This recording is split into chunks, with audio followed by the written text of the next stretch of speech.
Hi, this is the Voice of Heidie Calero in the next capsule on economic events in Puerto Rico as well as in the rest of the world.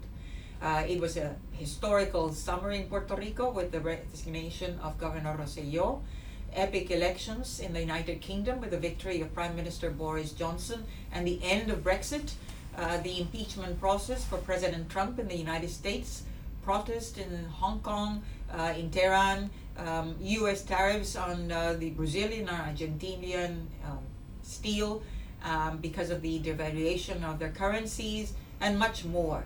These are definitely events that will still be making history in Puerto Rico. We had the banking consolidation this past year, and we have yet to see the impact of Law 22 and of opportunity zones. Well, in the U.S., despite a deceleration of the U.S. economy, growing at an average clip of 2% in real terms, which is very good, the labor market was generating new jobs, and it really is a good sign for the re-election of President Trump, something which is not good news for Puerto Rico. Well, the impeachment trial, or at least the inquiry for President Trump started. It depicts a U.S. Senate and House of Representatives divided by half, 50% Republicans and 50% Democrats. It's a very divisive process in the U.S. facing the election in November 2020, and certainly the effects will be felt also in Puerto Rico as well as in the rest of the world.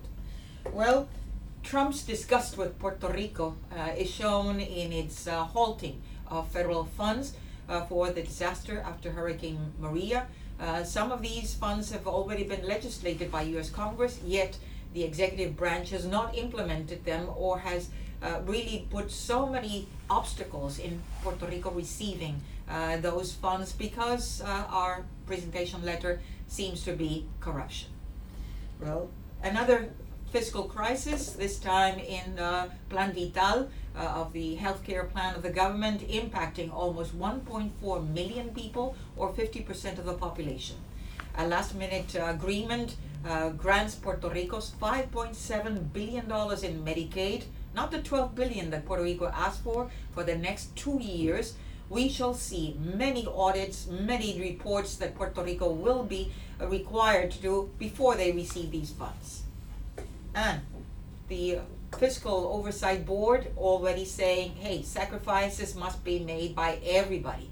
The pensioners must also contribute. So an average cut of 8.5% in pensions above $1,200 monthly.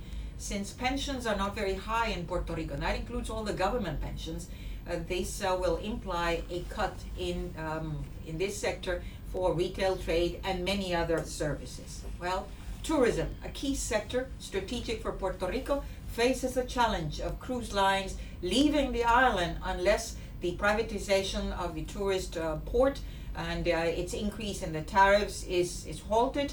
It's a contrast with new flights coming from Iberia and Delta, among others.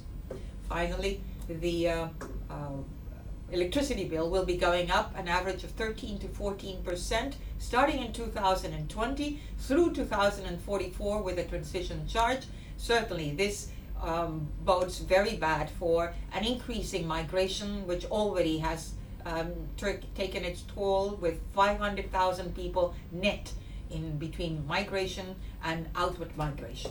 Well, the hot summer culminated in the resignation of Governor Rosselló in front of the protest of many people who said this administration is very corrupt. Will this set a precedent for the future? Well, the Puerto Rico economy still doesn't take off, and almost 500 to 660 manufacturing, business, commercial enterprises have notified the Department of Labor that they will not pay the Christmas bonus.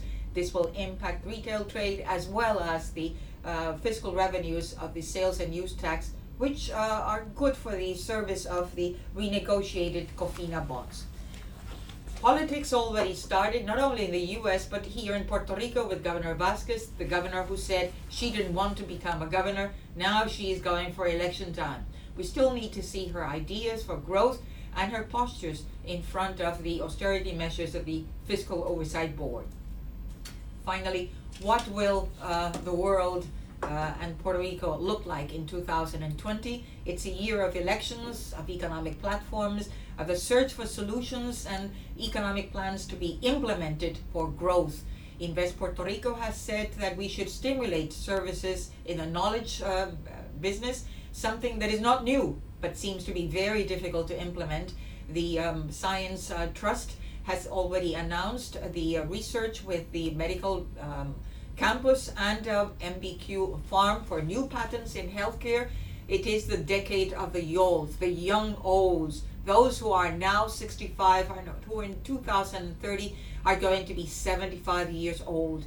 Remember, trust in any economy is really what builds economic growth.